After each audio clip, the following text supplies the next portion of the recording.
जय माता दी।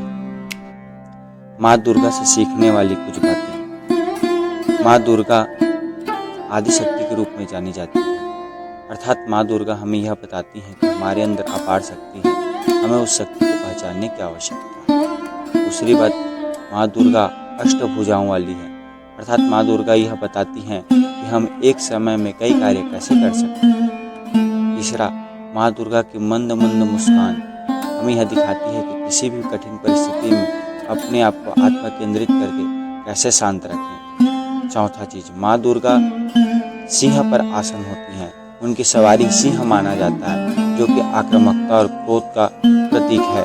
तो माँ दुर्गा हमें सिखाती हैं कि अपने क्रोध और आक्रामकता को कैसे संयम में रखें। पांचवा चीज, माँ दुर्गा हमारे समाज में लैंगिक समानता को बढ़ावा देती हैं।